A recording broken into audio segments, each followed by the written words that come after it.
For ambitious dads caught between work and home, this is where you find your footing. Here's your host, Jeff Hittner. Welcome to the Ambitious Dads Podcast. I'm your host, Jeff Hittner. After more than 200 conversations with fathers, I realized we're just not talking enough. Not about our fears, our ambitions, how our kids are really doing, or how we're holding up in the middle of all of it. This podcast is for the dads trying to build something meaningful and be present at home. The ones carrying a lot, questioning if they're doing enough, and craving honest conversations without the filters. If that's you, you're not alone. You're in the right place. Let's figure this out together. Well, today I have the wonderful guest, Elliot Blodgett. Elliot is an experienced performance coach and a strategy consultant, and he's got over 10 years of experience developing C-suite executives, their teams, and most interestingly, their families, which we're going to talk about in a little bit, but also most importantly, he's a dad of two. So I do want to get back to this interesting thing about you working with executive families, but much like me, Elliot, you have a really unique story into how you became a dad and that whole journey for you. And if you feel open to sharing it, I think people would love to hear all about it. Yeah, Jeff, thanks for that. I appreciate the intro and appreciate you having me. You know, my fatherhood journey was not the norm. I do not have biological children, and it took me a while to realize that my family could be complete without that. I remember being a young, almost getting ready to be married individual. My wife and I were having these conversations around what will our family look like, and if we end up being dual income, no kid dinks, man, we're going to live a great life, and that's going to be awesome. And if we have kids, that's going to be awesome too. And, you know, fast forward is about 5 years into our marriage, I finally lost my ego. My wife was always for adoption. I always thought we would have, children of our own if we did. And I stripped that away and said yes to family. It was something that I wanted. It was something that she wanted. And along came two incredible little kids, 9-year-old daughter right now, 6-year-old son. And we're in the thick of everything and all the fun times and lots of play that happens in my house on a regular basis. Thank you for sharing that. And one of the things that I pull out of that story, much like mine in terms of not having biological children, is the intentionality that is sort of built in from the get-go, right? Like we're fathers by intention, not by biology. And how do you think that's shaped the way you parent, the way you see your family? And in particular, not just answering that, but also in relation to maybe some of your friends that are also dads. Yeah. First and foremost, I listen to my wife. That motherly instinct is so strong with her, and she's been instrumental on helping me navigate just the challenges that come along with a child that's not biologically yours. I mean, there is trauma that they experienced before they were ever out of the womb that I'll never understand as a dad, but I knew that going into becoming a dad. So the patience is usually a little bit stronger when it relates to me versus the other parents that I see. The community is by choice. You know, both of my kids are not white. So we've moved houses, right? Made some intentional financial decisions to make sure that we're in a community where families look like ours. And I'm proud to say my kids both have teachers who look like them. My kids have families in their school that look like us. My kids have a diverse group of friends that look like them, don't look like them, act like them, don't act like them. We go to a church that looks like us, and all of that was by intention and by choice. You know, I think a lot of the friendships I have, when you look at their parenting and kind of how they operate, I've actually attracted a lot of men that are similar to my mindset, whether they had biological children or not. So it's a conversation that we can have around how you're showing up. You know, this week I was actually coaching an individual, and we were talking about a daddy-daughter trip that he's getting ready to go on. And, yeah, he's going to this place that's really special to him, and he's going to get a chance to watch one of his favorite sports teams. And I asked him, I said, "Hey, what happens in the third quarter when your daughter's ready to leave? Are you ready to get up and Good walk out?" question. And he goes, I hadn't thought about it. Right. So I'm involved in those types of dialogues with people where it's like, if you're taking her and it's about her, how do you truly make it about her? And the same thing goes if you're doing one-on-ones with your sons, your daughters, right? If you're taking the whole family places, you got to be aware of what is the purpose of what you're doing. And I think that's where some of the intentionality has really fed into how I parent. Very interesting. And you said something earlier too in terms of your story where you said you let go of your ego. Fatherhood for me has always felt like a big punch in the ego stomach, right? Because it requires so much more development than I ever imagined. And so, can you talk a little bit about maybe there's two parts to that sort of ego story. The first is letting go of it before you had children, but what about how you sort of manage that in the context of all these situations that as I understand from your explanation, you're sort of, going through for the first time. I mean, you obviously weren't raised in a family with a similar makeup that you have now. So all of this becomes new, right? And so how do you keep your ego at the door for all of it? Yeah, it's funny that I'm learning a lot about nurture versus nature as I've begun this whole parenting journey, Mm, because I come from a family where my biology matched everyone else. And hmm there are certain traits that I exhibit because of that upbringing. My dad he's an awesome dad. He's a great guy to go to for advice. But if it comes to a spot where I need to share feelings, he's not the most vulnerable of people. He doesn't slow down as much as I try to do, especially with my daughter, right? There's just a different way of parenting a girl versus a boy. My daughter, when she is struggling or feeling sad or feeling upset, you have to approach her with calmness. Where my son, you can just take him in the front living room and wrestle for 5-10 minutes, and all of a sudden he's good because he's been able to expend the physical energy. I didn't have a lot of that from my parents. Instead, I was raised with results. I was raised with expectations. I was raised with, doing the things necessary to get to the next spot in life. And I'm confident that I've done a lot of that, but it shaped the ego that I was holding on to. Right. So going through high school, going through college, starting in the working world, conversations were always about the things that I was doing, the expectations that I had. And when those start to build up, this thing called your inner self really listens to that.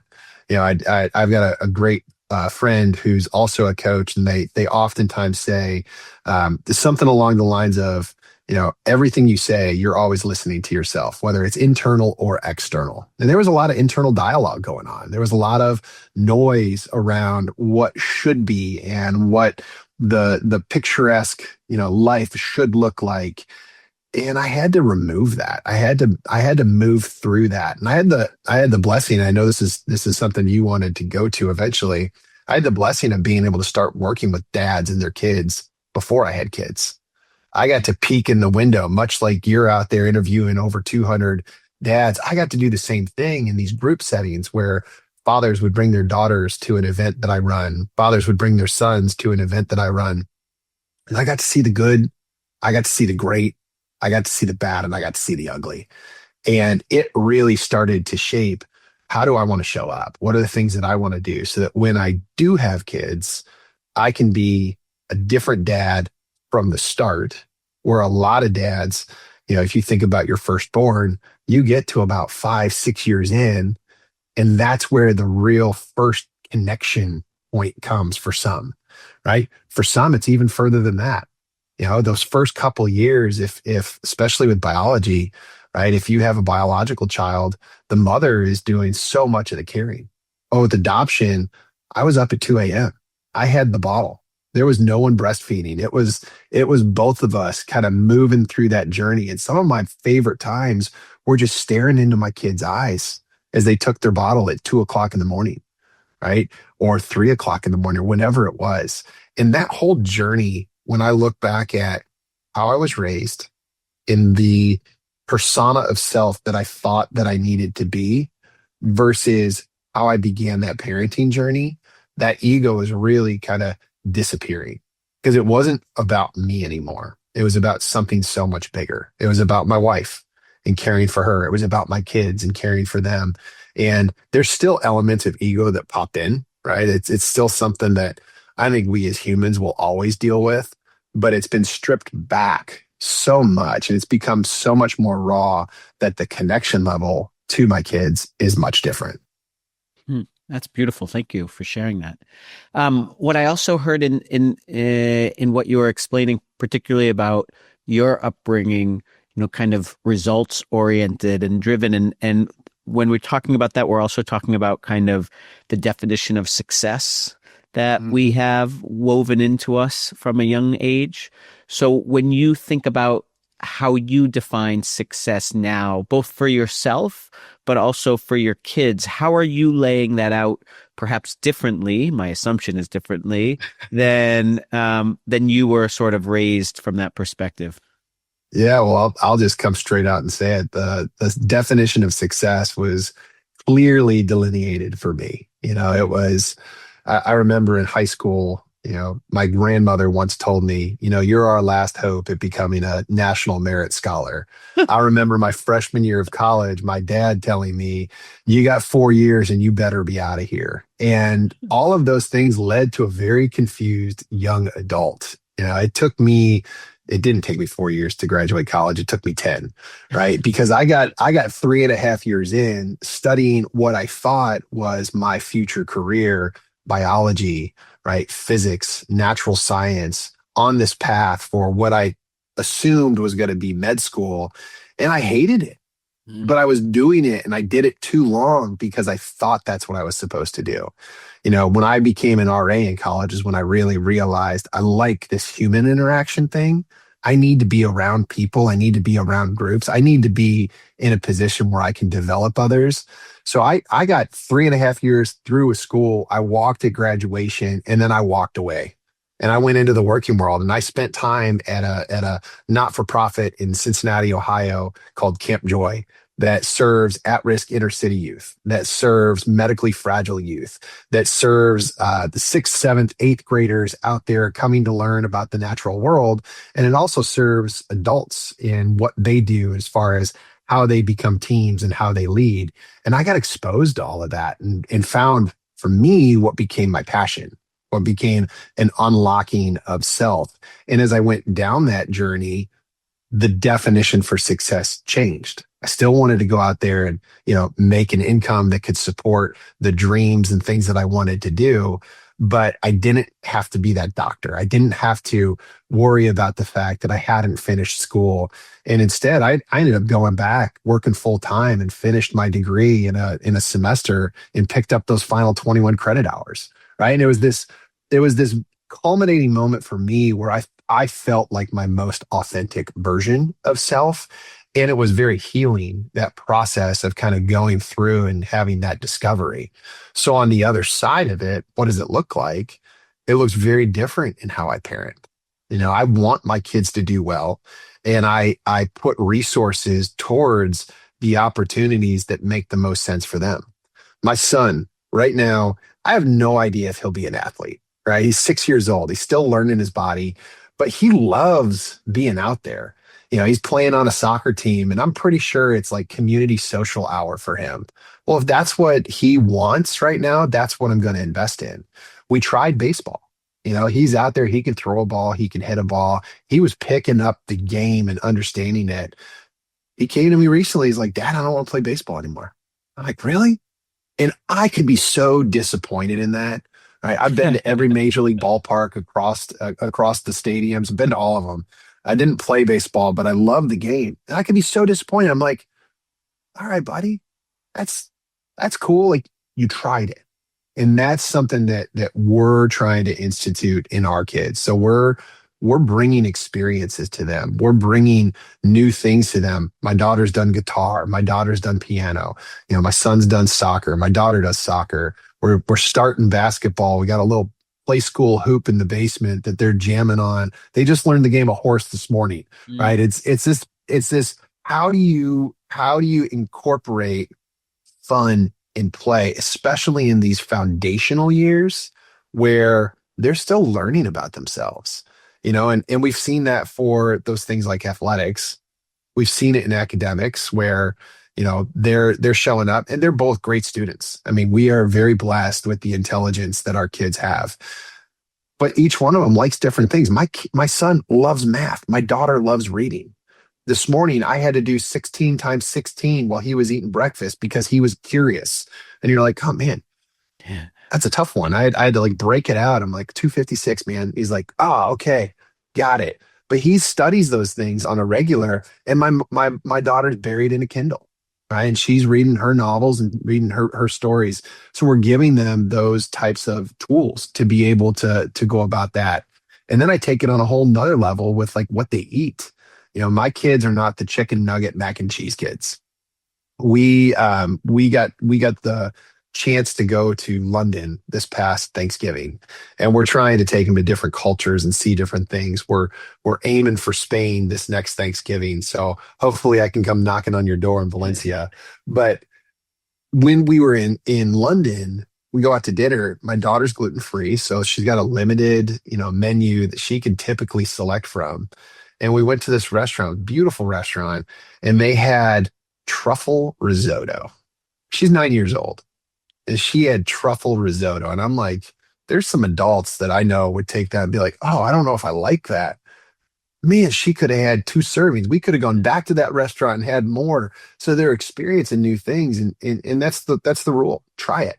See if you like it. We've done theater camps in the summertime. We've done nature camps in the summertime. It's just exposure, not necessarily the pressure of be the best at it, right? Not necessarily the overarching, here's what success looks like in it, right? For you to be a guitarist, you need to be first chair. For you to be, I played hockey growing up, you need to be first line center. I don't need any of that kind of stuff with my kids. I want them to be in a community. I want them to learn all of these different skills so that they can discover what are the things they like. And then from there, work with them. And we're not there yet, but this will come later in their life around what are the goals you have for yourself? And can we set up a plan and a pathway for you to be able to achieve them? We'll get there, right? They're not necessarily thinking about it. Sometimes you ask them what they want to be. And I mean, a while back, my son wanted to be a transformer. I'm like, that's very cool, man. It's an impossible job, but very cool. What's interesting about like the baseball part of that story. So, my 8-year-old told me he didn't want to play soccer this year. And the weird thing is, like, I see that he loves to watch it on TV with me, and like he still likes to play it a little when like we're out in the park. And so I'm a little confused. I was a little confused by it, and I tried to push on him. Like I tried to push to see what he didn't want to play or what aspect of it. And it wasn't working. Like it's just like, I don't want to play, Dad. Right. And I'll get to the end of that story, but one of the challenges I'm coming across is like, sometimes I notice my kids, when I expose them to new things, or they even seem interested in new things, their interest in it suddenly wanes. And I sometimes see that the reason it wanes is like actually a ridiculous reason that can be fixed, versus like they genuinely don't want to do it anymore. And my challenge is trying to figure this out and like what the line is for how hard I push. So with soccer, I was like, I don't understand. Just like, he didn't give me an explanation. He just kept digging his feet in, right? Like, and finally, I just decided one night I was going to push through his like pushback until I could get to something. And what I got to was that he thought that his body wasn't made for it because like there was a lot of running, and the running was hard, like it burned. And I realized, oh my God, my son doesn't actually know how your body works, right? That it's supposed to burn, right? That it's supposed to be hard to, and it was just fascinating for me. I don't know that I will get him to play soccer again, and that's fine. But it was like getting to the bottom of it was like, I'm going to teach my boys, since they're 5 and now, I'm going to teach them, we're going to do some training, because I realized that whenever I work out at the gym, they're at school. So instead, like 1 or 2 times a week, we go for, I've only just started this in the new year, we go for a jog together. And of course, like this is so child, right? They sprint to begin because they're competing against each other, and I'm like 100 yards behind them, and then they're exhausted, right? And then I'm like, no, we got to keep going. Like we're just doing one lap around the neighborhood, and they come back, and my oldest is really pissy because he's like, I'm exhausted. I hate that. Da, da, da, da.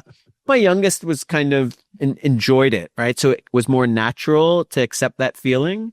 And anyway, my point is, I'm trying to figure out for me as a dad, like when I explore more deeply the things that they drop as I show and expose them to new things, and when I don't, right? Like, both of my kids also, when we signed them up for music, they were like, absolutely not. And they pulled a little temper tantrum. And I was like, wow, I really just have to be the dad and say, because they're good at communicating. So they gave me all these reasons why they weren't going to do it. And my only response was, I'm just going to be the dad. And I'm telling you, this family values trying new things, and I'm going to make you try it. And they went and they loved it. And now they go to music class once a week. So how do you, or have you approached that like at all with some of these things they try, you think they like, and then they drop to the wayside? Like, have you run into that? Yeah. Oh, for sure. And you know, it's interesting, Jeff, when you talk about your battles, right? There was the battle of doing something hard, and then there was the battle that was with soccer, and then there was the battle with music class, and you were like doing something we value, right? Yeah. And I think that's a great approach, and we've used a very similar thing. You know, my daughter, she went through a whole mind and body program where they used physical exercise to bring the brain in alignment with her learning structure. And she had, you know, as you develop, your brain's going to be at different spaces along that journey. And literally just some stretches, right? Sit-ups, push-ups. I mean, she was 7 years old, hammering out 30 plus push-ups a day. I'm like, you're a beast. You see her do her sit-ups and crunches, and you're like, I think the last time she was measured, because they measure you along this journey, she had the core of a, you know, middle teenager. I'm like, that's incredible. But it was all to bring her brain in alignment with her body. And we're going to be starting that same process with my son. It is hard because it is a daily regimen that they have to pick up. And there were times where, you know, if she did it without complaint, it would be a 5-minute journey, maybe 10 minutes. If she did it with complaint, it was like pulling teeth, and it would take 20, 30, 45 minutes to get done. So we wake up earlier. We try and create structure that allows for the space for whatever discrepancies they have. And if she got it all done, she gets playtime, right? There's reward on the back end of it. But we would follow kind of tune to the same thing of like, hey, you know, hard things are worth doing. And we use that all the time. Right. It is okay to do a hard thing. We have to learn how to do a hard thing, because in school and in life, you're going to run into those situations where something hard comes up. And if you don't know how to overcome it, you quit. We're done. Right. So if we start something, we say we're going to finish it. If you start a soccer season, you're going to finish the soccer season, no matter how hard it is. No matter if you love it or don't love it, you'll get through that. You're going to learn how to become a great teammate. You're going to learn how to become a great friend. And we use that language around it. We also have family values that we've established for ourselves. You know, we want to be a family that's known as being generous, and generosity comes with how we use our resources. So where we give, our kids know where we give our money to, right? They know we give to the church. They know we give to preschools in South Africa. They know that we give to the camp that I mentioned earlier. It's where my wife and I met. Matt, we give to things that have meaning for us, and places that we know are going to use those resources and multiply them, right? So we want them to learn that. We want to be known as a family that says yes, right? And yes is to adventure. Yes is to people. We oftentimes phrase it, let your yes be your yes and your no be your no. There's places for a no. But we talk about this stuff and we try and really instill it in our children while they're at this younger age. And I'll be honest, I've seen it come out already.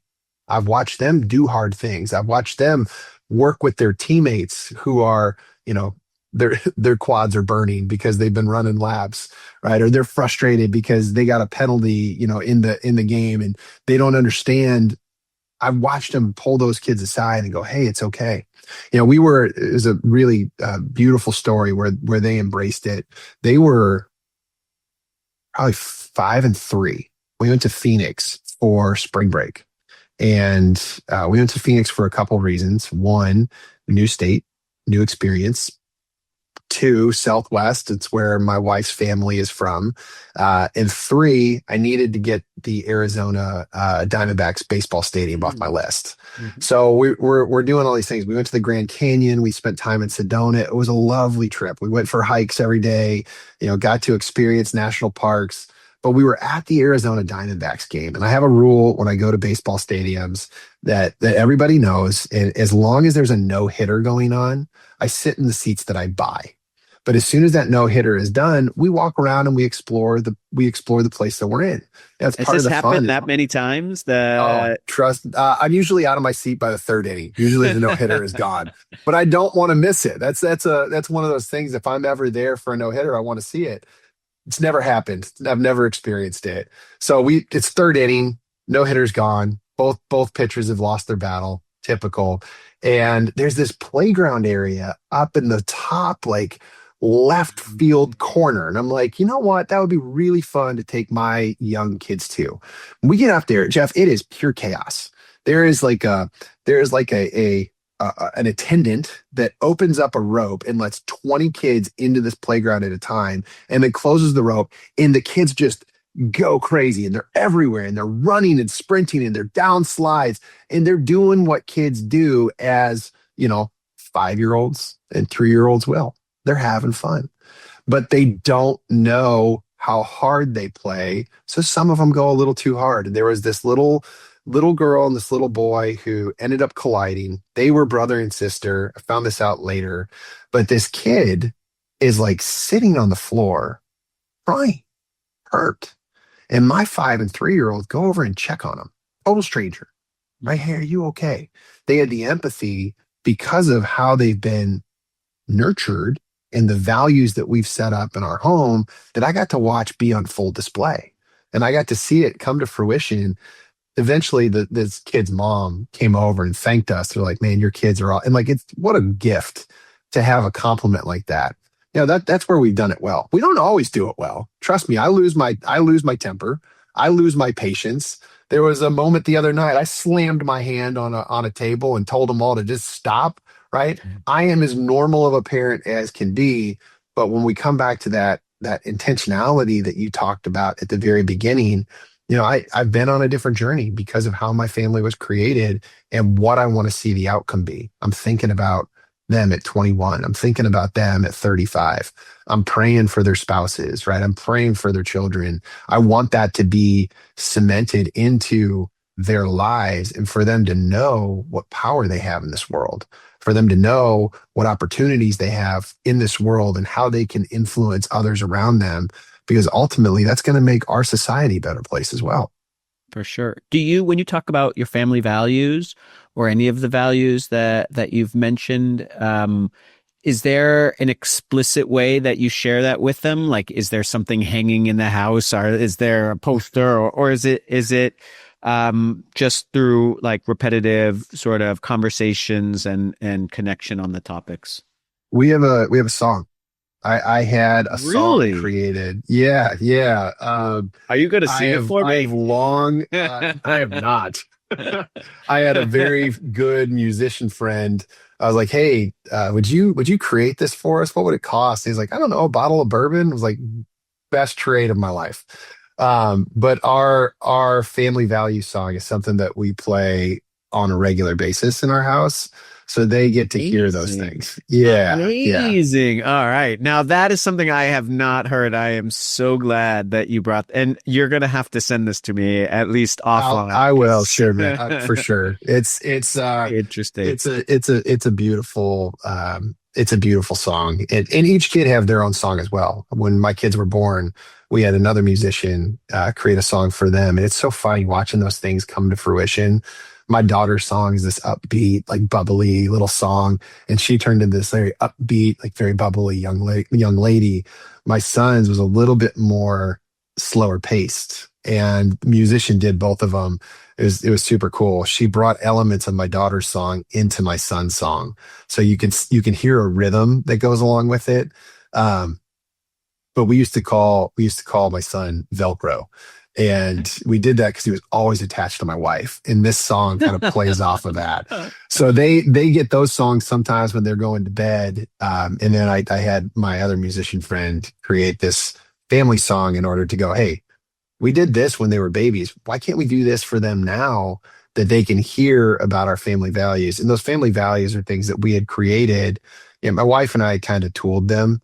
My kids weren't old enough to be a part of that process. We will bring them into that process here in the next year or two, probably when they're 9 and 10. We'll kind of review them with them in a much different way. And as a tool I use for a lot of CEOs and their families when they come do programs with me. But they know those things because we've put them on poster boards before. And there's a piece of artwork downstairs, and it does live in a visual space, but we wanted it to be a little bit more fun and alive. Amazing. Does that mean you like when you're on a car trip somewhere, you just like hit the play button while you're in the car Yeah, or yeah? 100%. Yeah, I mean it's by request. We can queue it up at any point in time. It doesn't live on Wow. Spotify, unfortunately. That would be much more convenient because I could voice to text it, but it's on the Q player or whatever it is as a file on my computer, and I just double click and Awesome. it's off to the races. Very cool. Thank you for sharing that. What keeps you up at night as a dad these days? That is a great question.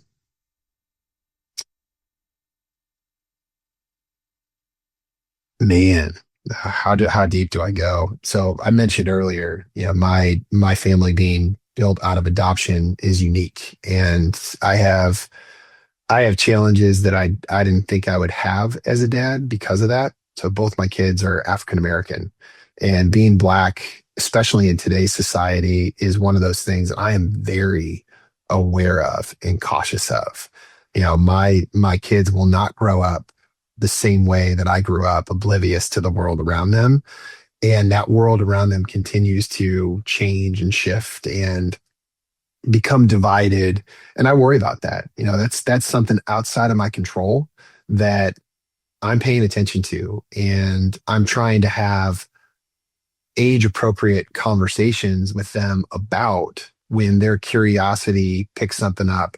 We don't talk a lot of politics in our house, but we do talk about the world. We do talk about what's happening in the world. So they're aware of pressures in the United States right now that are creating division. They're aware of, the race riots that have occurred. They're learning about that kind of stuff in school as well. And we're just trying to be honest with them. We're trying to be conversational with them about it all.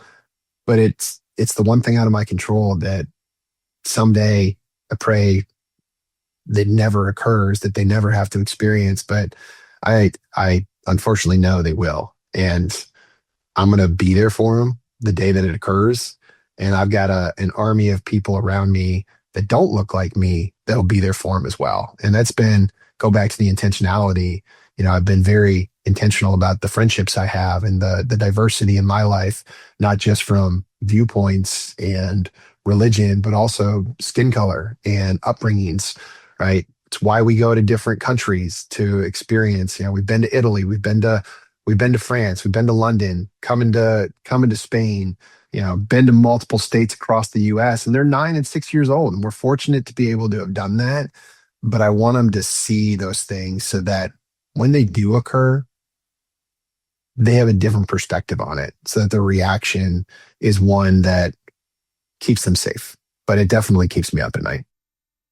I can imagine. We had someone on the other week, and he's African American, and he told me a story of how he had friends that were cops that they pulled a training on them, and they pulled over his son in the car to get him to actually experience what that's like to deal with it in real life. And it's interesting the lengths that really thoughtful parents will go to prepare their kids for, how they think they're going to potentially experience the world. And a lot of power to everyone that's trying to manage those situations. So thank you so much for sharing that in particular. I love to end my interviews often with the messy side of parenting. And I mean the physically messy. Like, do you have a story, perhaps hopefully when they were much, much younger, of just some ridiculous, body excrement? So I mentioned the whole ballpark thing.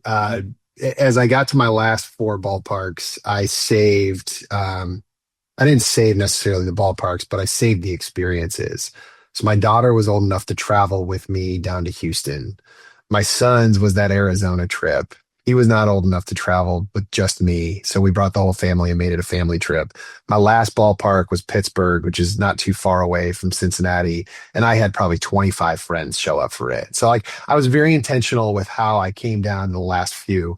And I took a group of 10 buddies up to Milwaukee for one of the other ones. But that trip to Houston will go down in infamy as the one that I never forget. We went down, we had this awesome time. I had a really good friend who got us tickets front row right behind home plate. You can't get better tickets. Free food the entire game, drinks if you want them, like everything on the house. The mascot comes down, like wiggling around, doing all their things. And it's this great time. And I look back at these pictures and I should have known what was coming because my daughter's eyes did not have the glow. So fast forward next morning, we're in the rental car driving to the airport. We get to the airport and she throws up all over the back of the seat, everywhere. So here comes the rental car person. I'm like, oh my gosh, like, I change her in the parking lot, like fresh clothes. I'm trying to like almost hand scoop vomit out of this car just onto the sidewalk so they don't have to clean it as much. We get ourselves into an okay spot and then we go and we get through security and I'm checking on her. I'm letting my wife know, hey, we're coming home. She's not feeling really well. And we get on the flight and we had to fly Houston to LaGuardia to Cincinnati. And on that Houston to LaGuardia flight, she does it again.